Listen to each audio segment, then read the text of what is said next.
मित्रांनो, तुमचं पुन्हा एकदा सुमिरित मराठी ह्या यूट्यूब चॅनेलवर स्वागत आहे. आजची कथा सुरू करण्यापूर्वी जर कोणी ह्या चॅनेलवर पहिल्यांदाच आले असाल आणि अजूनही सबस्क्राईब केले नसेल तर नक्की सबस्क्राईब करा. धन्यवाद.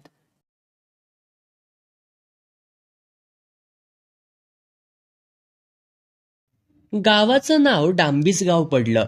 याचा उलगडा गावात शिरल्याशिवाय आणि 4-2 आळ्या फिरल्याशिवाय कळत नाही. अगदी लहानांपासून थोरांपर्यंत सगळेच महावस्तात. माणसाची तर पार भंबेरीच उडवणार.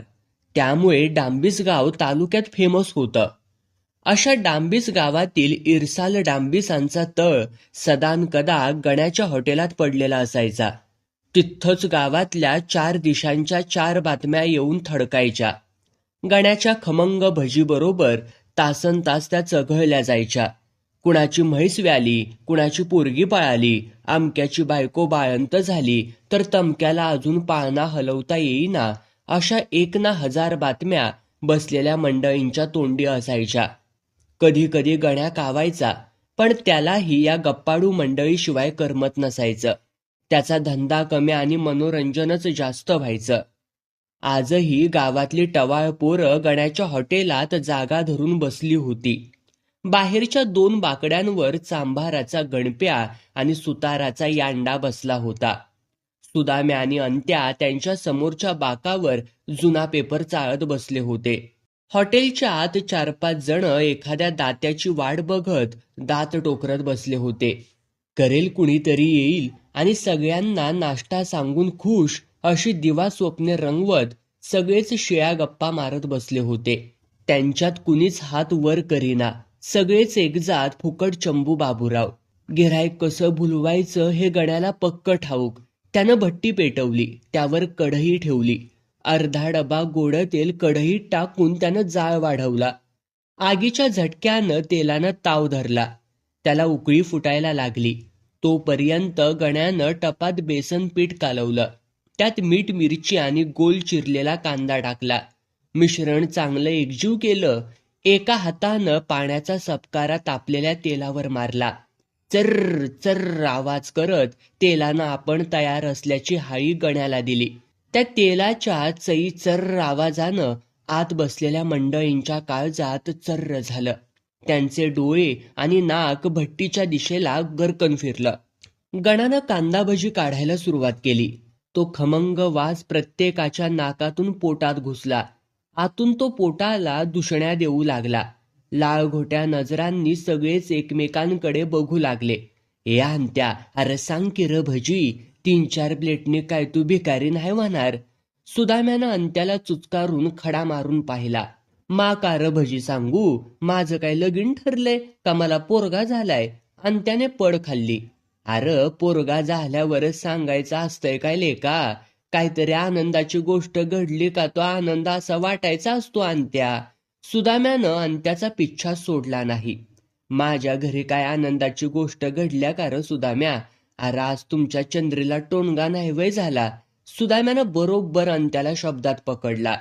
पण अंत्या सुद्धा डांबिस गावचंच पाणी पेलेला. तो हिकमतीनं बोलला, हे मातुरा अगदी बरं आहे. आमच्या म्हशीला टोनगा झाला हे खरं, पण त्यामुळे मी कामून भजी वाटावी? टोनगा काय मला झालाय वय? भजी मागायची असतील तर त्या चंद्रीकडं मागा, नाहीतर पाटलांच्या हाल्याकडं मागा. हे फळ त्यांचंच आहे. अंत्याच्या या खुलाशाने सुदाम्यासकट सगळेच फिदी फिदी करून हसायला लागले. तू काय बधणार नाही गण्या? सुदाम्यानं हार पत्करली. एवढ्यात शिंप्याचा सोन्या उठला आणि म्हणाला, मर्दानू घाबरू नगासा, आपण उपाशी नाही राहणार. त्या देवानं चोच दिल्या म्हणजे तो चाऱ्याची सोय करणारच बघा. सोनबा, त्या सुभाष महाराजावानी कीर्तन नगासा सांगू. आम्हाला तेवढं ज्ञान आहे बरं का. तुम्ही भजी चारतायसा का ते बोला. चांभाराच्या गणप्याची जीभ आरीसारखी चराचरा चालली. मग मी कशाला बोलतोया? तुझ्यासारखी फुकटची बगबग करायची सवय नाही मला. ए गण्या, समद्यांना 1-1 प्लेट भजी दे र. सोन्याच्या या ऑर्डर सरशी सगळे बाकड्यांवर सरसावून बसले. कधी एकदा पुढ्यात भजीची प्लेट येते आणि कधी ती भजी घशाखाली ढकलतोय असं प्रत्येकाला झालं होतं. गड्यानं गरम भजीचा घाणा काढला. गरमागरम भजीच्या प्लेट टेबलावरती ठेवल्या. भजीच्या वासानं गिऱ्हाईक सुरू झालं. हे बघून गण्या गालातल्या गालात हसला. शिंप्याच्या सोन्यानं सकाळीच बापाच्या खिशातून 50ची नोट उडवली होती. त्या नोटेच्या जीवावरच तो आज सगळ्यांचा दाता झाला होता. भजी खाता खाता गप्पा रंगायला लागल्या. गरम भजीच्या जोगीनं गप्पांना एक गरम विषय मिळाला. शिवा मानेची पोरगी काल रात्री गुपचूप पळून गेली होती. रंग्याच्या या हॉट बातमीनं अख्खं हॉटेल त्याच विषयात गुरफटून गेलं. रंग्या अरे नीट इसकटून सांग गड्या, शिवाची दुर्पी कुणारा बरोबर पळाली? सुताराच्या पांडानं प्रश्नाची हातोडी हाणली.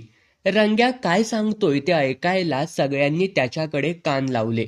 रंग्यानं बातमी तिखट मीठ लावून सांगायला सुरुवात केली.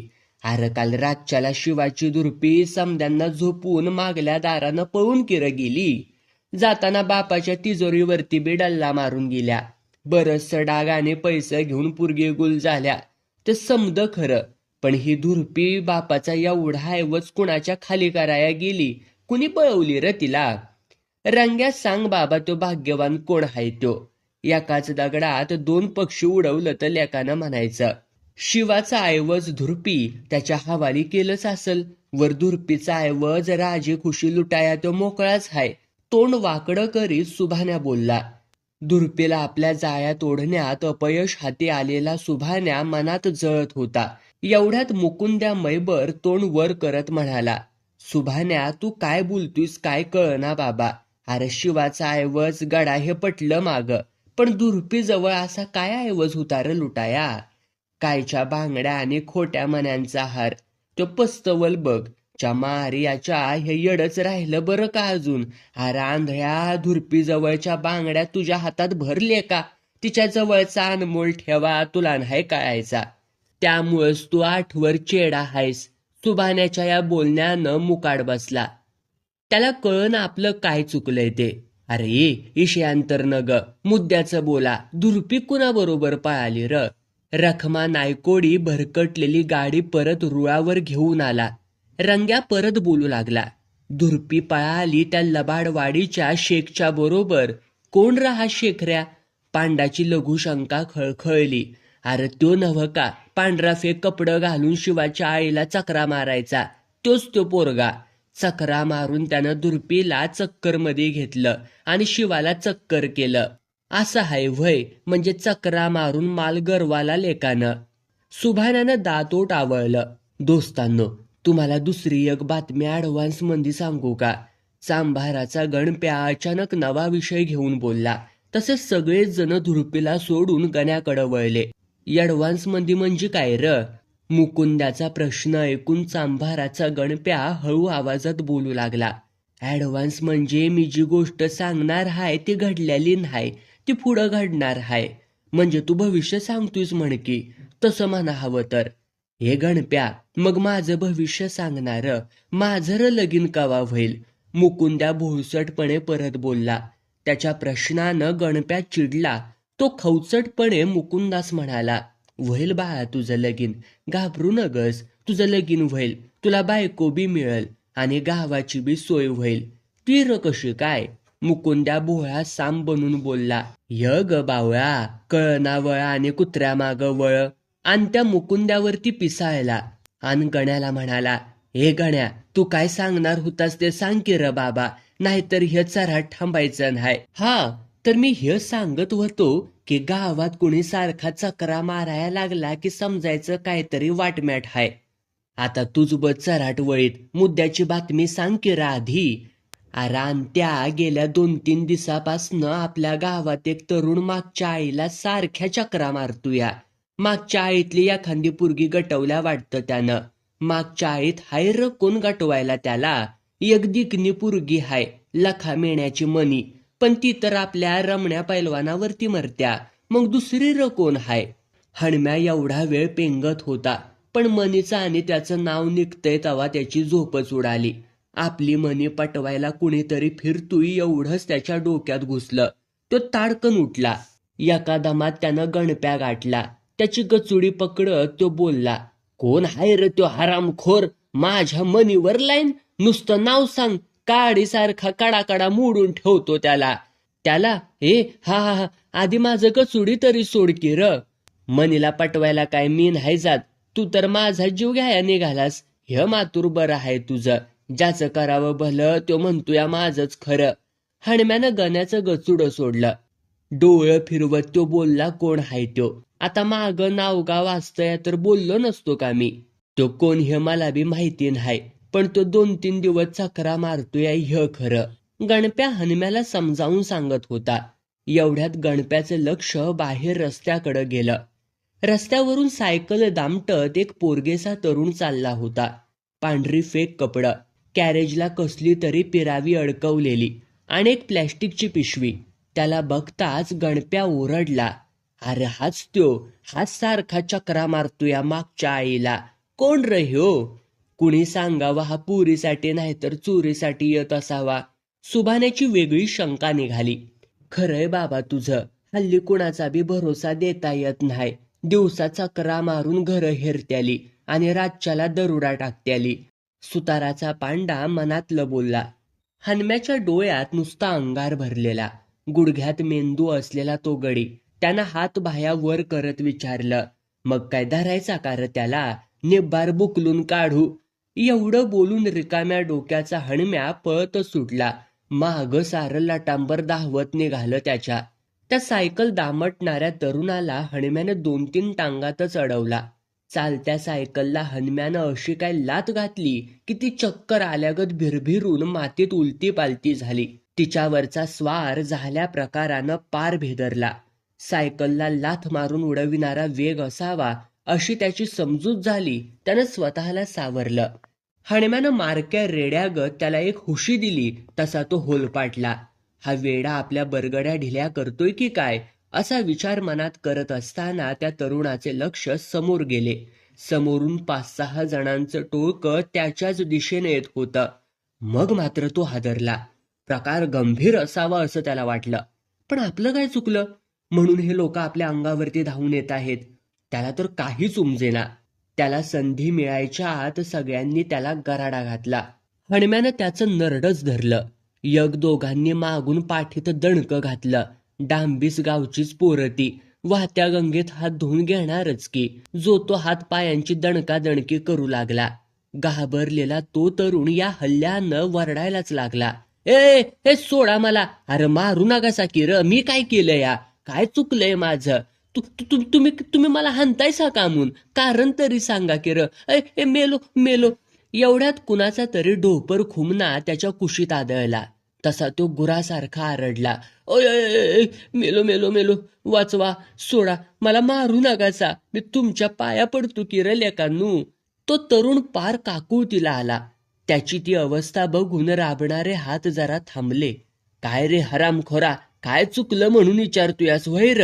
गावात रोज चक्रार कशा पाय मारतोयास? मागच्या आईला काय काम आहे तुझं? बोल आता का म्हणून तुझी दात खिळ बसली? हणम्या पैलवानानं आसाडी दम भरला. चोरी बिरी करायचा विचार आहे वय तुझा? टेहळणी कराया हिंडत होतास नव मागच्या आईला त्वा? काय एखादी दिखणी पुरगे गाळाला लावत होतास? आता बोलतोयास का देऊ 2 ठेवून आणि?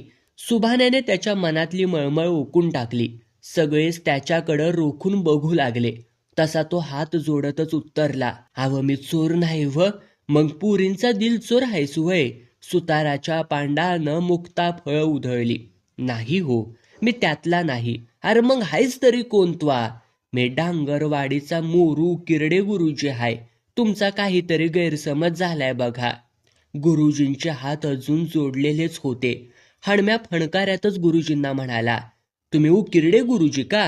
वय, मग इकडं कुठं उकिरडं फुंकतायसा? शाळा अंगरवाडीला आणि गुरुजी डांबीसवाडीला? वार गुरुजी, तसं नाही व. मग कसं गुरुजी? टोळक्याच्या टाळक्यातला राग अजून ओसरतच नव्हता. आणि त्यानं पुढे होऊन विचारलं, गुरुजी तुम्ही आमच्या गावात फेऱ्या मारतायसा हे खरं का? वय खरं आहे की. कशासाठी चक्रा मारतायसा मग? अव तुमच्या गावाची जनगणना करायची हाय म्हणून घर यादीसाठी नकाशा काढायला फिरावं लागतं या गावभर समद्या. गुरुजीच्या या खुलाशाने सगळेच वरमले. हणम्यानं गुरुजींना सोडलं. थरथर कापत गुरुजी म्हणाले, सरकारने माझ्यावर हितले काम सोपवलंय म्हणून उन्हातानात फिरतोय. वर तुम्ही माझा मुर्दाच पाडायला निघालायसा. काय करावं आम्ही गुरुजनांनी तुम्हीच सांगा. काम केलं नाही तर नोकरी जाण्याची भीती, काम करायला लागलो की तुमची भीती, आमची पार भित्री भागूभाई झाल्या बघा. गुरुजींच्या डोळ्यात पार यमुना जमुना जमा व्हायला लागल्या. तसे सगळे वाहना हाणल्यागत तोंड करून गये उभे राहिले. गुरुजींना निष्कारण त्रास दिल्याने शरमलेला दाम्या म्हणाला, गुरुजी यगडाव माफी करा, तुम्हाला आम्ही वळखलं नाही म्हणून ह्यो घोळ झाला बघा समजा. तो गणप्या कुठाय रा हनम्या, जरा त्याचं तोंड सडक धरून ऍडव्हान्स बातमी सांगत होता. इथं गुरुजीचाच ऍडव्हान्स गायब झाला असता. गुरुजी चुकलं आमचं. सगळ्यांना झालेली चूक कळल्याचं पाहून गुरुजी निर्धास्त झाले. मोठ्या संकटातून सुटल्याचे भाव आणत ते म्हणाले, बरं झालं तुमचा गैरसमज लवकर दूर झाला, नाहीतर तुम्ही माझ्या हाडं काय जाग्यावर ठेवली नसतीत आज, आणि मग मला आणि डॉक्टरकडं मोडलेल्या हाडांचीच गणना करत बसावं लागलं असतं. गुरुजी एवढे बोलेपर्यंत सगळे भजीचा वास घेत हॉटेलच्या तळाकडं गुपचूप सटकले. गावाच्या वरच्या बाजूकडून जनगणना सुरू करायची होती. गुरुजी तिकडे निघाले. पहिलेच घर शंकराचे होते. जनगणनेची कच्ची माहिती घेऊन घरावर लाल ऑइल पेंटने नंबर टाकायचे काम गुरुजींनी सुरू केलं. डांबीस गावचा शंकऱ्या घाटा एक नंबरचा तुसडा माणूस. माणसाचा वारा त्याच्या अंगाला जसा चावायचाच. गुरुजींनी त्याचा दरवाजा ठोठावला तसा आतून आवाज आला, पुढं निघायचं बघा, घरात शिळपाक काय बी शिल्लक नाही, पुढच्या दारी जुळी पसरा, यळ नाही की काय नाही, जवा पाहावं तवा सुटल्या ती भीक मागत, भिकार हाड लेकाचे. मागचा पुढचा विचार न करता शंकराने तोंडाची तोफ डागली. त्या दणक्याने गुरुजी पार हडबडलेच. स्वतःला सावरत ते म्हणाले, अहो मी भिकारी नाही, उकिरडे गुरुजी आहे. सर्वे करायला आलोय, बाहेर या आणि मला माहिती द्या. दाराआडून डोकं बाहेर काढत शंकराने अंदाज घेतला. बाहेरच्या माणसाला बघून शंकर्या तावातावाने अंगणात आला. बाहेर येऊन त्याच्या तोंडाचा पट्टा परत सुरू झाला. आला का परत तुम्ही सर्वे कराया? आता तरी नीट माहिती भरा. मागच्या वेळेला माझं नाव दारिद्र्य रेषेत घ्यायला काय हात मोडलं होतं वय तुमचं? अहो शंकरराव, मी दारिद्र्य रेषेचा सर्वे करत नाहीये, ही जनगणना आहे आणि दारिद्र्य रेषेत यायला माणूस मुळात गरीब असावा लागतो. तुमचं हे घर आणि तुमचे राहणे बघून नसलं आलं तुमचं नाव त्या यादीत. गुरुजींनी समज काढायचा प्रयत्न केला तसा तो अधिकच खवळला. कायद्याचं मला नागा शिकूसा तुम्ही, मी काय खुळान हाय? त्या खडभया दोंड्याचं नाव कसं आलं यादीत? तो काय दळिंद्रे हाय व्हय? 10 एकर बागायती जमीन आहे त्याची, एक ट्रॅक्टर, पिठाची चक्की, एवढं समद मालकीचा असून बी तो दारिद्र्य रेषेखाली, आणि आम्ही खाण्याचं गेंदा आजुरी नाही का? पैसे खाऊन सर्वे करतायसा तुम्ही? अव तसं नसतं या शंकरराव. मग काय पिऊन सर्वे करतायसा व्हय? आता तुम्हाला कसं समजावून सांगू? मी त्या सर्वेचा माणूस नाही व, मला फक्त माणसं मोजायची आहे, ती त्यांची माहिती घ्यायची आहे. तुम्ही मात्र सर्वे करणाऱ्यांविषयी नको तो समज करून घेतलायसा. तो समज मनातून पहिला काढा बघू आणि मला माहिती सांगा. शंकर्या माहिती द्यायला कसा बसा तयार झाला. गुरुजी प्रश्न विचारू लागले. शंकरराव, घरात विवाहित जोडपी किती? 1 आहे. तुम्हाला व मुलं किती आहे ती? 2 आहे ती. मुलगा की मुलगी ते बी सांगा. 1 मुलगी आणि 1 मुलगा आहे. बरं, मुलीचं लग्न झालंय का तुमच्या? नाही नव, तुमचीच वाट बघत होतो. एवढा राजबिंडा जावय घरी यायची वाट बघणारच नव मी. करता का माझ्या मुलीशी लगीन? शंकर्या रागानं तडतडत बोलू लागला. त्याच्या या आडव्या बोलण्यानं गुरुजी बावरले. शंकर्या अंगावर वस्कन धावत येऊन बोलला, क्षमारी तुमचं टकुर आहे का काय हाय? काय बाय प्रश्न विचारायला लागल्या ती. गुरुजी लय खोलात घुसायचं नाही हा, नाहीतर हितच बुडवीन. तुम्ही फक्त माणसं मोजायची, बाकी चांभार चौकशा बंद करा. मला काय खाणं सुमारी ठावन हाय. माझ्या घरात 4 माणसं आहे ती. एवढी माहिती तुम्हाला रगड झाली तवा आता सुटा हितनं, फुटा. गुरुजींना पुढचं बोलू न देता शंकर्याने त्यांना बाहेर काढलं. गुरुजी शंकर्याला विनवत होते आणि शंकर्या त्यांना बाहेर ढकलत होता. दारात उभं असलेलं शंकराचं कुत्रही हुज्जत बघून गुरगुरायला लागलं. त्याचं गुरगुरणं आणि शंकराचा अवतार बघून गुरुजी घाबरले. आधीच घाबरट स्वभावाचे गुरुजी दोघांच्या या हल्ल्यानं तिथून सटकू लागले. त्याबरोबर कुत्र्याने त्यांच्यावर झेप घेतली. घाबरलेले गुरुजी जोरात पळू लागले. शेव वाढल्यागत कुत्रेही पाठीमागं धावू लागलं. गुरुजी वावराच्या बांधाबांधाने पळू लागले. कुत्रे त्यांच्या मागेच होते. ओरडत पळणारे गुरुजी आणि त्यांच्या मागे कुत्रे ही वरात गावात पोहोचली. गण्याच्या हॉटेलजवळ कुत्र्याने गुरुजींना गाठलं. त्यांच्यावर झेप घेऊन त्यांना खाली मातीत पार घुळसून घेतलं. मोठमोठ्याने ओरडत गुरुजी त्याला दूर छोटत होते. कुत्रं चवतावून त्यांच्यावरती धावून जात होतं. हा आरडाओरडा ऐकून हॉटेलमधली मघाची पोरं तिथं गोळा झाली. त्यांनी गुरुजींना सोडवलं. गुरुजींचा अवतार पार बदलला होता. घाबरून ओरडणारे गुरुजी कपड्यांकडे बघत अजून मोठ्याने ओरडू लागले. कपड्यावरचे लाल डाग बघून गुरुजींनी टाहूच फोडला.